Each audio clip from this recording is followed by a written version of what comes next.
kind of like I don't have my whiteboard, so I can't draw stuff out. So it's driving me nuts. But so you're perfect person to talk about this. I might even bring if I can get Karen on the phone, some other folks. But there, when you got started, and I'm just trying to remember back because I hardly remember. So I'm hoping that you remember. There is okay, good. There is a point where we got you started on bonus leads, right? Yes. Like whole bonus leads, and you kind of worked those out and blah, blah, blah, right? And you kind of did. Then there's a point where, okay, I need to invest in leads. Yes. And, like everyone goes through that, oh, man, I hope I can make my money back. And there's that. And there's probably, and I'm just saying generally, I don't even remember with you, but what I found is there's a reluctance of people wanting to just jump in the water. It's the fear of turning the money around. And I kind of liken it to someone who's buying a franchise, and the franchise fee is like, $25,000. And, they have to like make this big decision on $25,000 so they can make $150,000 a year with the franchise. Like, I think McDonald's is more than that, but like a Subway's. I think the Subway's franchise owners make on an average about $50,000 per franchise in a normal and market, right?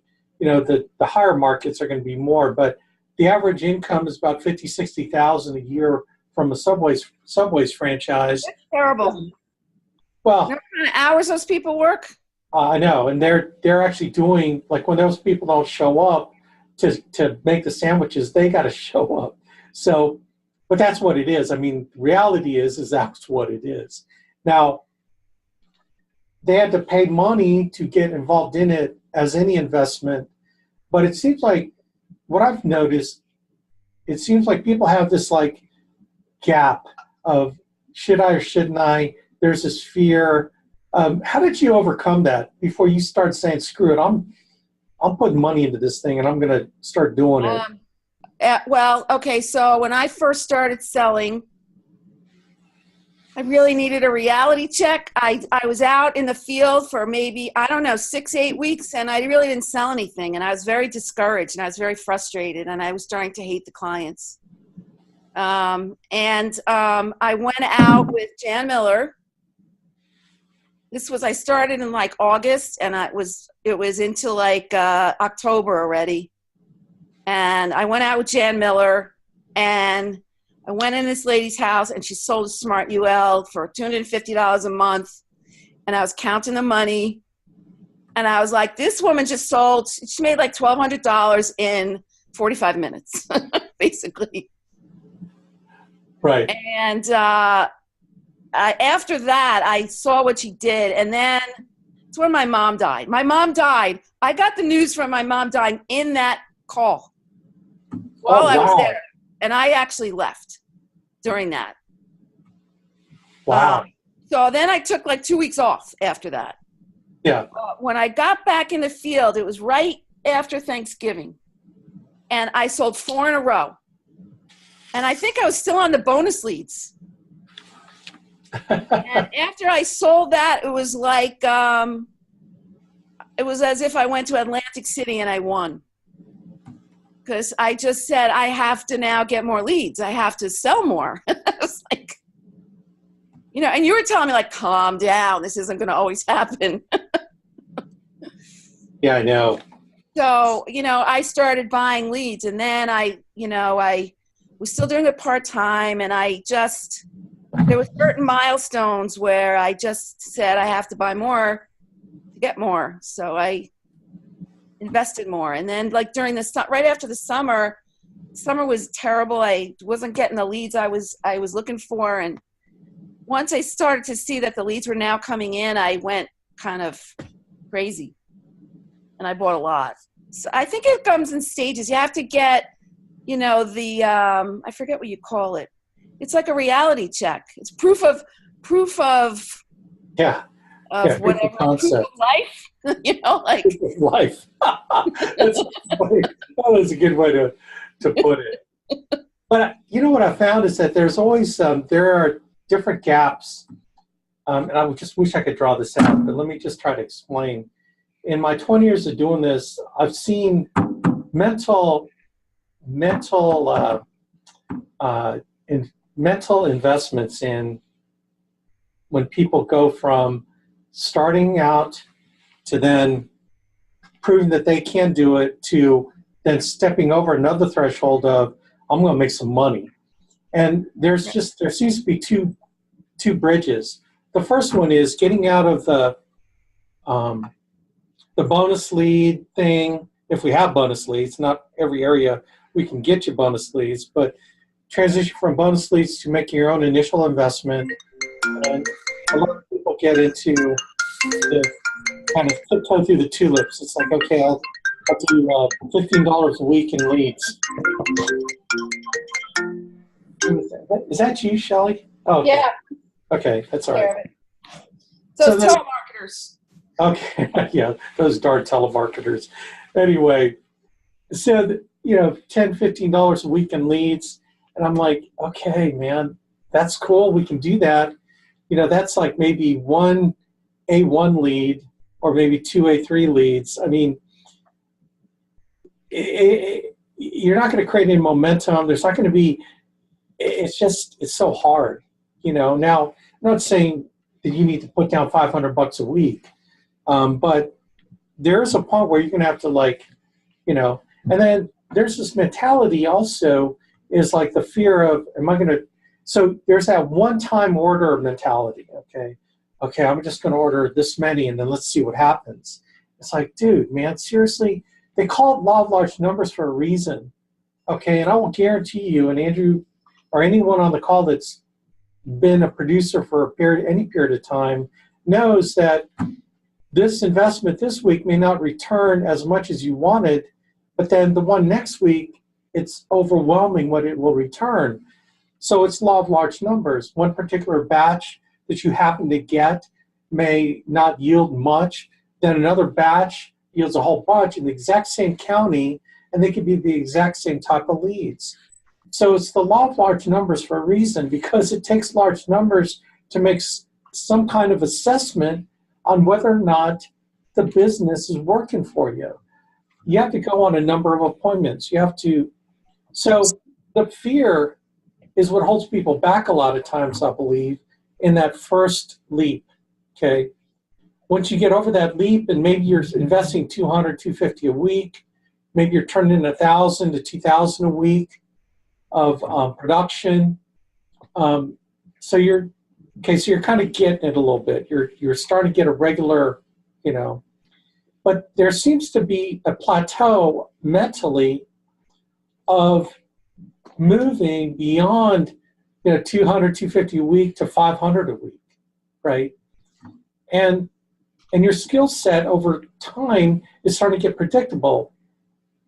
You're starting to learn how to make consistent appointments. You're getting a regular close rate. Maybe you're getting 50, 55%. You're starting to get this regular mode, okay? The next plateau is fun. It's the funny one to me. This one is the funny one because it's algebra. Okay, what you do on the left side, you do on the right side, right? It's simple algebra. If you double your lead investment, you should double your production. And actually, can I interrupt here for a second? Yeah. I think it's important for people to get around producers because it's an emotional decision to do this. And you've got to get the excitement and you've got to kind of get the envy a little bit and the kind of like, how can I do that? How can I duplicate that? And part of that is buying more leads. Yeah. That was actually the second part of what I was getting to. You actually brought it up, which is exactly, I'm glad you said it, because the pucker factor is what prevents people from going to the next level. And time again, you talk to their top producers, whether it's Brent Swindell, Katrina Gustin. I had Katrina on my call, and she became a top producer. She's averaging about $10,000 a month. And there was a contest that was going on, and she decided, you know what? I'm going to go for it. And I think she had come back from a function, like what Shelley was saying, she's getting around other people. And because she felt like, well, what's preventing me from doing what they're doing? The only thing preventing me is that investment. The commitment to an investment. It's different. A commitment to an investment is different than just, okay, I'm going to just spend a little bit more this week. It's a commitment to the investment, because a commitment to the investment includes work. If you're going to double your lead investment, you better double your activity, double the number of dials. But again, it's back to algebra, which you do on the left side, you do on the right side. And I've seen it time and time again, the 20, 25, 30,000 a month producers, they all crossed that bridge. They all did it. And what Shelley is saying is exactly right. The figuring out part, and that's what I said on the email blast, is the figuring it out part, okay? So now some of y'all, so let me draw an analogy. For those of you that ever started a business, been in a business, there's the figuring it out part. And either you did it or you got around people that knew what they were doing and they advised you on your business and how to create a business. You got around and you learned from people because you didn't know anything about it. But what you did do was make a commitment to be in business and stay in business. Like the number one job of staying in business or being in business is to stay in business, right? And so you did what you had to do in order to get to that point where then your business is rocking. Well, our business is no different. The figuring it out part, the way that comes is by getting around the people that are doing it, which it drives me nuts when someone says, well, it's that hotspot meeting is an hour away and I don't know if I can just spend 2 hours on the road going to and from. And in my mind, I'm not going to fight you. Remember, I'm not going to fight you on it. I'm not going to tell you you have to be there. Okay? I'll tell you on this call that you have to be there, but I'm not going to tell you individually. You make your own decisions. It's kind of like Willy Wonka, right? The Willy Wonka movie. And it's that little bratty TV kid, right? And the kid starts running and wants to be on TV. And so he wants to be shrunken by the little shrinker thing, right? And Willie goes, don't, stop, don't. In other words, he wasn't it's like he didn't care. It's like the kid made his own decision. What am I going to do about it? And so it's a dangerous thing for you to counsel with me directly on what you want to do. When you tell me what you want to do, I'm not going to fight you. You tell me you don't want to go to hotspot meetings, I'm not going to fight you. I say, okay, that's cool. And then my thinking is, as I'm sipping my tea,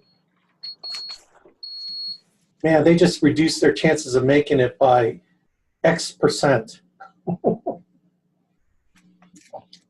Okay, I mean, literally you are. But I'm not going to tell you should go. Okay, but I'll say it like this, that if you want to maximize your return on investment, then you ought to go. But if you don't, well, then you shouldn't go. And then it's a flip of a coin whether or not you make it. Because mentally, I don't know that you're strong enough to make it on your own. Very few people are strong enough to make it on their own. There are people out there that can't go to hotspot meetings because they're 3 hours away from them. Now, we have people that go 4 hours to hotspot meetings. Every week they make the trip, they play audio books, and they drive to and from. There are stores of people that have done it that are top producers that were willing to make that sacrifice, But it takes a strong person to make it on their own without having a hotspot meeting, okay? Can you find them as a recruiter? Yeah, you can find them. You're going to have to sift through more people. You're going to find more people that are willing to go to a hotspot meeting. They have a chance. You have a chance with someone who's willing to go to hotspot meetings every week. If they're not willing to go every week, your chances on that producer doing something diminishes greatly. And I remember at Shelley, all the times we talked on the phone, most of the time I was asking you, so did you make the hotspot meeting? Or you would tell me about what happened at the hotspot meeting. And I knew you were going to hotspot meetings. meetings. And so I felt like you had a chance to make it, whatever lead investment you made, right? Right. But, I have to say something else about that whole thing with the lead investment and the going out with Jan. I had to ask Jan to go out with her about 10 times. I think she's kind of reluctant a little bit to go out with me. And that might be on her. She may not have maybe she was nervous. I don't know. But yeah. I was persistent, and Alex kept saying to me, because I said to Alex, well, she's not getting back to me, and I don't want to bother her. And Alex was like, it's not her responsibility to get back to you to take you out. You have to get her to take you out. And persistence. So you have to be persistent, and you have to be strong. There's many obstacles, just many obstacles. And you have to navigate it, and most of the obstacles are actually in your own head. Because when you make a lead investment one week and nothing good happens, but then you hear other people making the same lead investment, some good happening, or you have people making the same lead investment, nothing's happening with them. Like Andrew Peters is a good one. He talks about Sarge, one of our top producers, does $40,000 a month, and I think that his weekly lead bill is somewhere around $800 a week. So he invests about $800 a week. And I remember Andrew was telling me, I don't check Band. I'm not a Band. Band is that alliance app where people check the Band app. It's more of like our social media app. And Sarge had posted that he had a sucky week, hardly, $1,500. He's used to doing 8 to 10,000 submitted a week, and maybe 1,500 in a week. And then he comes back the next week and did 20,000. I mean, it was but yeah, he was bitching. He was bitching about the bad week, but he's been in the business, 6, 7 years? So he kind of knows, he knows the deal. So, the demons are in your own head. So that's really going back to the figuring out part. You have to figure it out, and to do it on your own is tough, man. And like I said, if you tell me what you decided to do, I'm not going to fight you. But Alex, you should really be more of a leader and lead these people. It's like brother, sister. You should have every motivation by looking at your bank statement on your phone. That should be your motivation, right? But if you ask me, hey, if you say, Alex, I need some help, what do I need to do? Then I will tell you.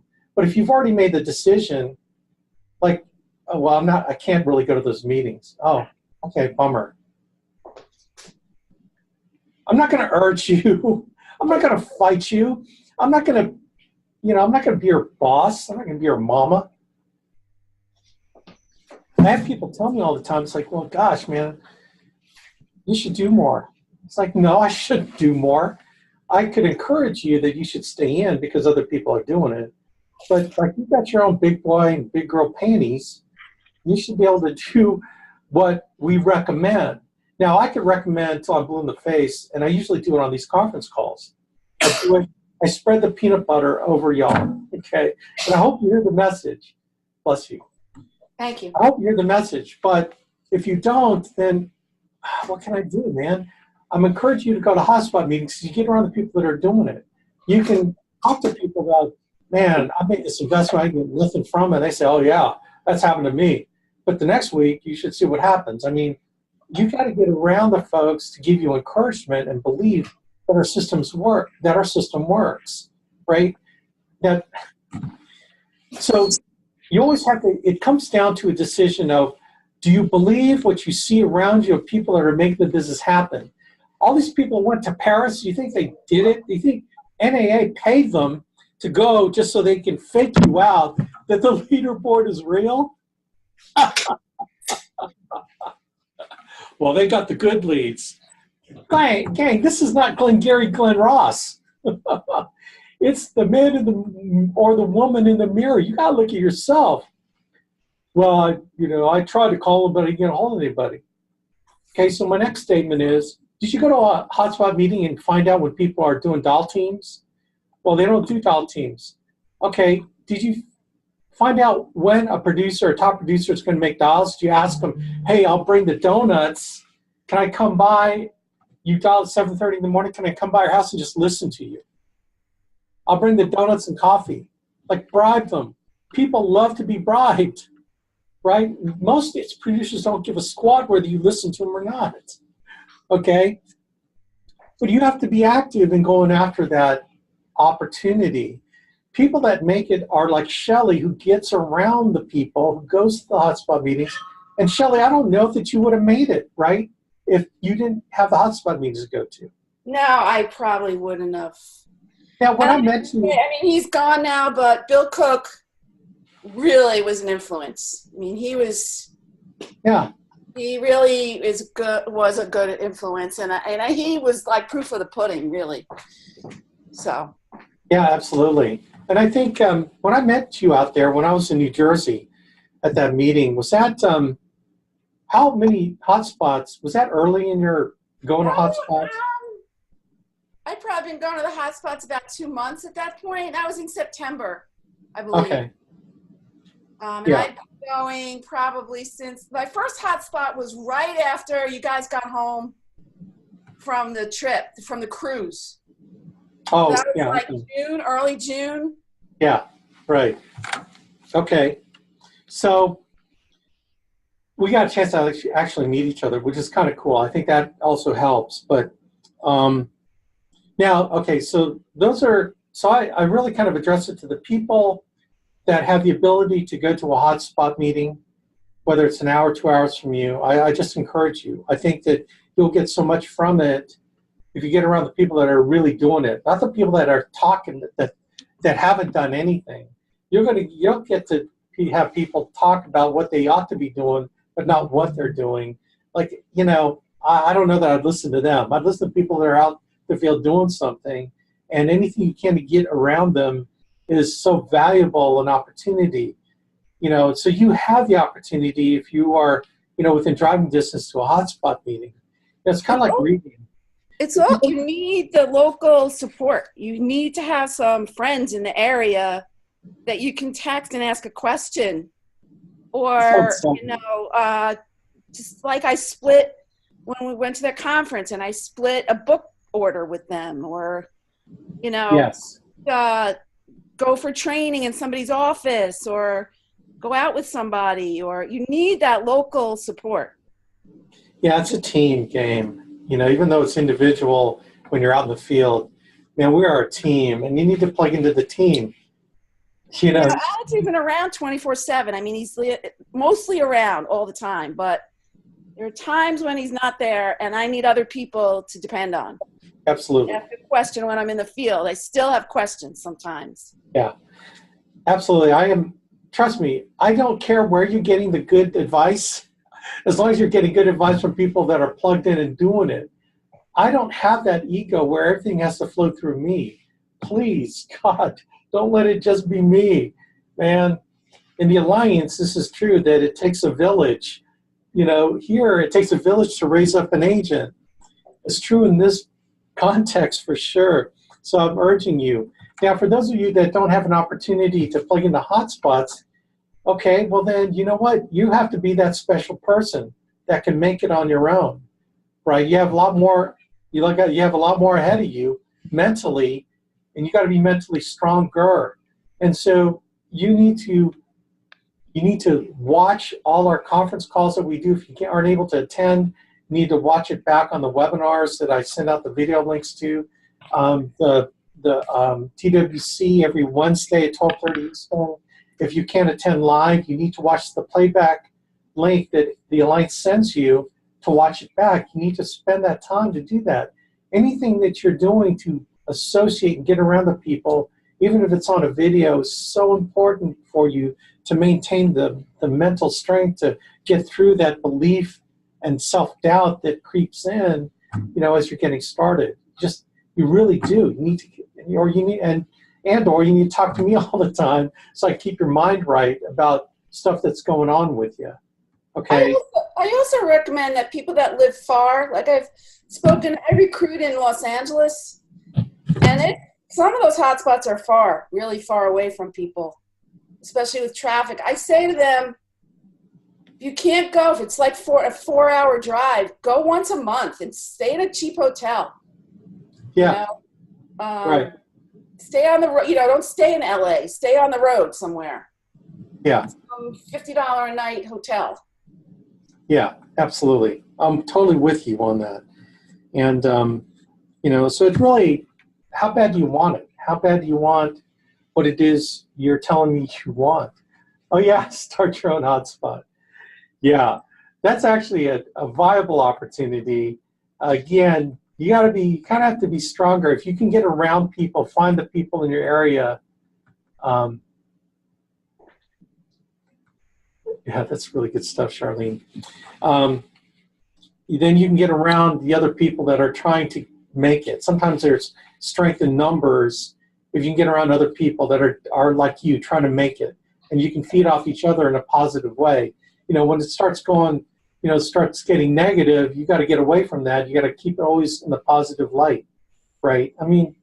But Alex, we need to be realistic about this. It's like, absolutely you need to, but you need to be realistic about positive stuff. Positive, the reality is yours that you decide. And so speaking it in a positive way is a much better opportunity than speaking it in a negative way. You can look at anything. It's like, how many of y'all started your marriage negatively, thinking that this isn't going to work? Well, let's try it out. You know what I mean? How many of y'all had children and say, okay, well, let's try this parenting thing out. And if it doesn't work out, then, I can give them up for adoption. Like, no, right? It's you probably thought positively that, like, you might have misgivings, like, but I'll figure it out. I'm going to make it work. I love my child, right? It's motivated out of love and care for what it is you're trying to accomplish. And to me, like, what more motivation than caring about your family to make this business work for you, right? You can't treat it like a hobby. I think that's probably the biggest thing. You can't treat it like a hobby because you'll get hobby income. You got to treat it serious, like a business owner would treat it. Now, do business owners also lose money? Okay, they make money, they lose money. Everyone makes money and loses money. But are you doing enough of the right things that you're going to make more money than losing money? And in this business, you have that opportunity to do that if you counsel with the right people, you get around the people that are making money. That's how you're going to learn to make the right decisions. Because making money is a mentality, right? And if you look at your history, and at least Fingerprints Gang, it's amazing how patterns show up of failure patterns show up in your life. You ever seriously look back at your past, and if you point to divorces, you point to times that you were in the crap hole, a lot of it, there's self-destructive behavior that is a pattern that you keep falling into, right? And there's nothing stopping you from falling back into the same failure pattern because you continue to make the same decisions that cause you to fail. It's this habit, it's this muscle memory that you have in your brain that when confronted with similar decisions, you always make the bad one, right? Instead of making the good one. Then you make the comfortable decision instead of the uncomfortable one. That's typically, those are what people are usually confronted with. Do I get out of my comfort zone and do something that's crazy, or do I just stay in my safe zone? But when you stay in that safe zone and you start making decisions based on that, then you start making the same bad decisions and you never get anywhere in your life, right? So even with me, when I think about staying in my comfort zone, I continue to get the same results. I need to change, get out of my comfort zone and change something up in a big way. Because if you keep doing what you're doing, you're going to continue to get what you're going to get. Like some of y'all come from other insurance deals, right? Maybe you had one or two that you did before this. And when I've hired you, you tell me why that thing didn't work for you, okay? And if you look at why that thing didn't work for you, maybe you didn't implement the things I'm even teaching, like getting around the people that are making money. What are they doing? Or do you try to just figure it out yourself, right? And then if you bring that same attitude here, you're still going to have the same results. It's not going to work. You keep making decisions within your own world and your own brain. You need input from someone else. You need to get around other people that change the way you think and the decisions that you make. Think about it. Think about this one. Is the reason you didn't make it because you were afraid to, fill in the blank, that fear? Are you still confronted with the fear? Or are you just too comfortable? Are you thinking about, yeah, I really need it, but you know what? I just really, there's not going to be a great impact in my life if I don't. It's like, oh, man, come on, right? But again, I can't give you the motivation. I can't get you get off your butt. I can't force you to do it. You need to figure that out. And that's the theme of this call, is figuring it out. So hopefully what I've covered is where you can either figure it out on your own, or you can figure it out with outside input in your life of people that care about your success, that will give you better advice to follow, people that will push you out of your comfort zone, and putting yourself in a position to get around those people that make you feel uncomfortable. That to me is the best way to figure it out, is help yourself by getting around the other people that make you feel uncomfortable. People that make you feel like, man, I need to do something. You need to get that around those people that make you feel like I really need to do something, because you get around that enough, you will do something different. Remember, I love what Tani said on that ERS training thing she did in Cincinnati that we have online. If you don't change what you're doing, you'll always have what you have. What are you doing that you can make a change that will get you out of your comfort zone? Evaluate your decisions with, am I comfortable or am I uncomfortable? Okay, right? So anyway, I encourage you, man, to get to a hotspot meeting, get around the people that are doing this thing, get into a dial team, make a difference by getting to the people that can help you, so you can put the input in your head and seek advice and help from outside yourself, all right? So, man, I hope, I'm on my knees begging, please, God, let them hear this message, because we're here to help you, not hurt you. We're here to get you out of your comfort zone so you can move far beyond where you are right now. So, man, rock on. Let's make this a great week. If you are afraid of investing, get out of your comfort zone and invest in some leads. Go with Jenny. Look, we get A-leads. But make a commitment to getting A-leads every week. Make some kind of commitment. Do something different. Get out of your comfort zone, man. We're here to help. God bless. Let's do this thing. Let's rock on, man. I know this week will be awesome. Get on the leaderboard. Okay, man. See ya.